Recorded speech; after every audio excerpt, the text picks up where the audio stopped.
खैर, जैसे हम अपनी ज्ञान यात्रा पर निकलते हैं, आज हम भजन अध्याय 24 पर हैं और ये एक ऐसा भजन है जहां दाऊद कुछ परिचित प्रश्न पूछ रहे हैं। आइए इसे और करीब से देखें।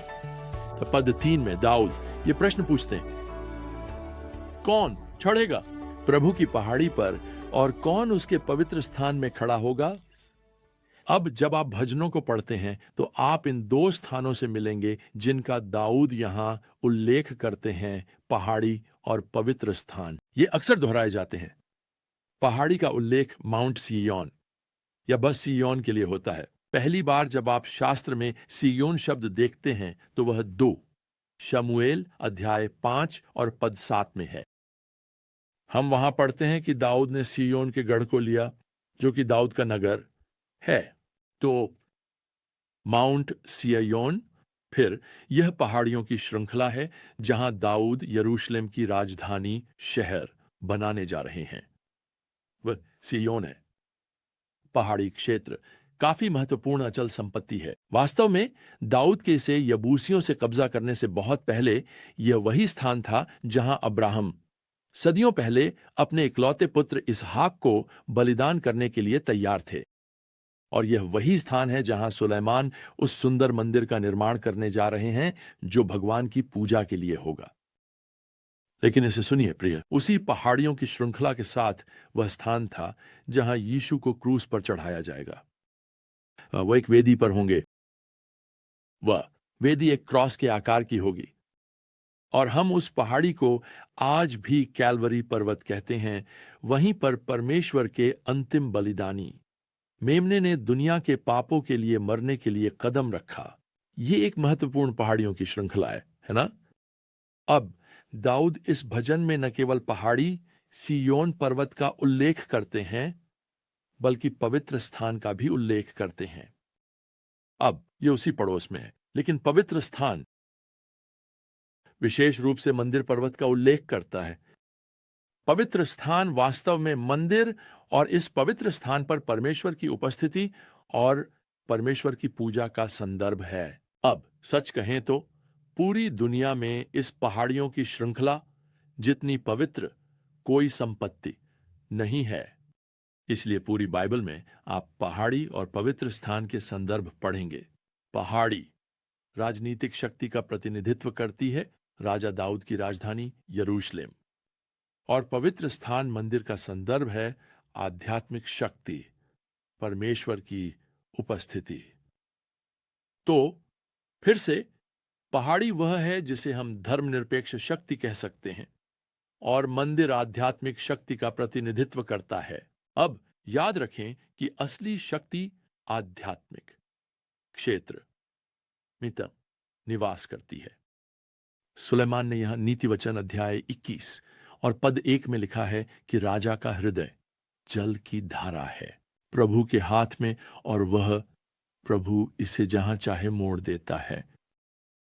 तो अंततः भगवान ही प्रभारी हैं। आप जानते हैं, राजा और संसद और कांग्रेस, खैर वे सोच सकते हैं कि वे उस छोटी पहाड़ी पर चीजें चला रहे हैं, लेकिन भगवान अंततः सब कुछ अपनी दिव्य उद्देश्यों की ओर मोड़ रहे हैं। अब दाऊद यहां पद 3 में पूछ रहे हैं, किसे ऊपर जाने का अधिकार है? पहाड़ी, यानी कौन भगवान की शक्ति में विश्राम कर सकता है?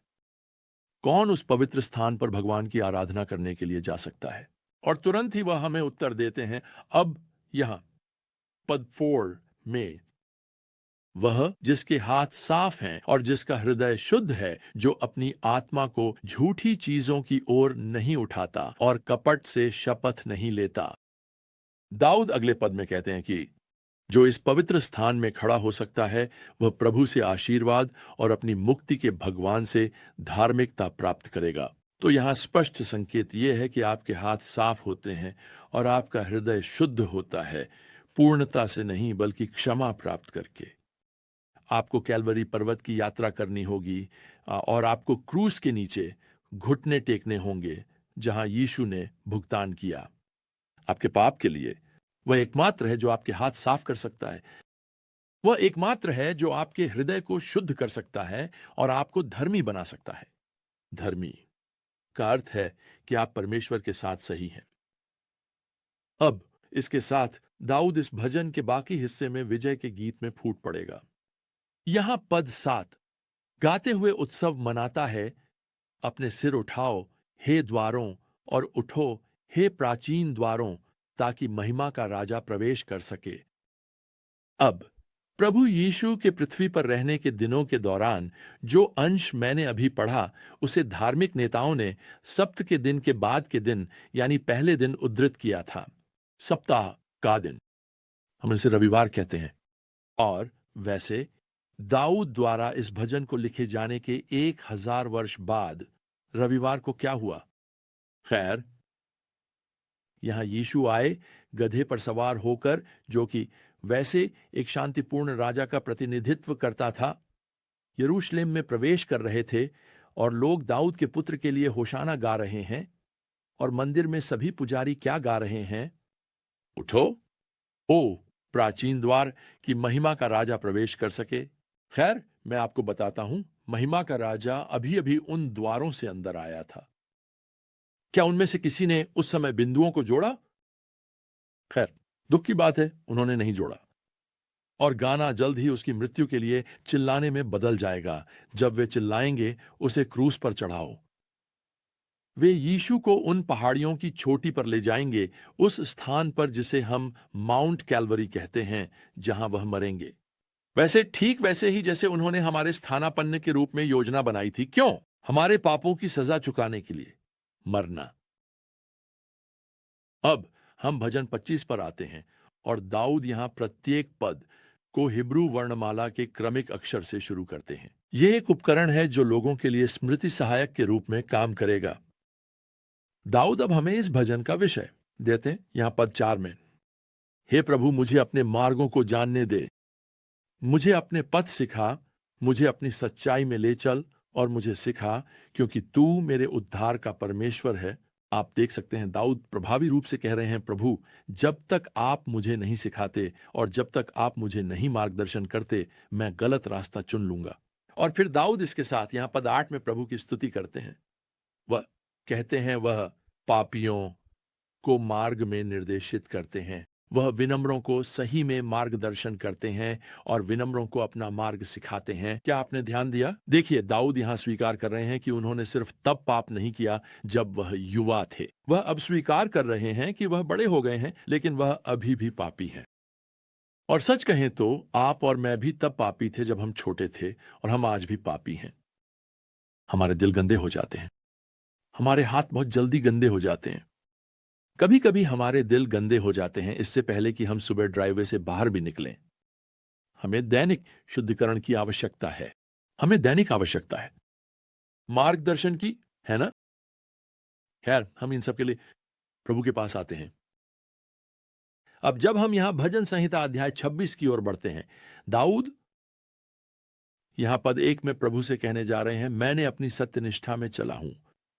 और अंत के पास पद 11 में वह कहते हैं, मैं अपनी सत्यनिष्ठा में चलूंगा। मूल रूप से दाऊद कह रहे हैं कि मैं चाहता हूं कि यह आज मेरी गवाही हो, मैं चाहता हूं कि यह भविष्य में मेरी गवाही हो कि मैं सत्यनिष्ठा में चल रहा हूं। दाऊद जानता है कि असफल होना कैसा होता है। अब मैं जिज्ञासु था, इसलिए मैंने इंटरनेट पर सत्यनिष्ठा शब्द को खोजा। और आप जानते हैं क्या, 1 सेकंड से भी कम समय में, 1 सेकंड से भी कम समय में सचमुच 24 मिलियन साइट्स थीं जहां मैं जा सकता था और पढ़ सकता था इस विषय पर। अब मैंने उनमें से कुछ को देखा, और जब मैंने देखा तो यह स्पष्ट हो गया कि कोई भी नहीं जानता था कि सत्यनिष्ठा को कैसे समझा जाए। जो मैंने देखा उसमें सत्यनिष्ठा और प्रभु के साथ संबंध के बीच कोई संबंध नहीं था। और यही बात दाऊद यहां सत्यनिष्ठा के बारे में वर्णन करता है। सत्यनिष्ठा का अर्थ है भगवान के साथ सही आउट संबंध होना। दाऊद इसे स्पष्ट करता है। वह यहां आगे लिखता है पद 1 में, मैंने प्रभु पर बिना डगमगाए भरोसा किया है। अब दाऊद निश्चित रूप से अपने जीवन में डगमगाया था। वह पूर्णता का दावा नहीं कर रहा है, वह प्रगति का दावा कर रहा है। आप देखिए, इस क्षण में वह बस प्रभु पर भरोसा करने की गवाही से रोमांचित है। दाऊद के सभी भजनों को पढ़ें और आपको पता चलेगा कि ऐसे समय भी थे जब वह प्रभु पर भरोसा नहीं कर रहा था। तो यहां इस भजन में वह कर रहा है। प्रश्न यह है, आपकी गवाही क्या है? आज, कल नहीं, आज यही प्रश्न है। दाऊद की गवाही को अपनाएं। आज अपनी गवाही बनाएं कि आप भगवान की आराधना करें और भगवान की शक्ति में विश्राम करें और अपने हृदय और हाथों के लिए क्षमा के माध्यम से शुद्धि पाएं। भगवान का आज ही ऐसा करें। विलियम बूथ, जिन्होंने 1870 में साल्वेशन आर्मी की स्थापना की, कहा करते थे, आप किसी व्यक्ति को उसकी शर्ट धोकर साफ नहीं कर सकते। ये काफी अच्छा है ना? दूसरे शब्दों में, सच्ची शुद्धि कपड़े धोने की बात नहीं है, यह हृदय की बात है और केवल यीशु ही आपके हृदय को पाप से शुद्ध कर सकते हैं। तो मैं सुझाव दूंगा कि हम सभी दाऊद की गवाही को अपनी गवाही के रूप में अपनाएं। आइए आज शुद्धि की प्रार्थना करें और फिर दाऊद के साथ घोषणा करें, मैं आज ईमानदारी से चलूंगा और भगवान के साथ सही संबंध में रहूंगा। खैर, इसके साथ ही हमारा समय समाप्त होता है। अगली बार तक प्रियजनों, प्रभु यीशु मसीह की कृपा और भगवान का प्रेम और पवित्र आत्मा की संगति आप सभी के साथ हो। आमीन।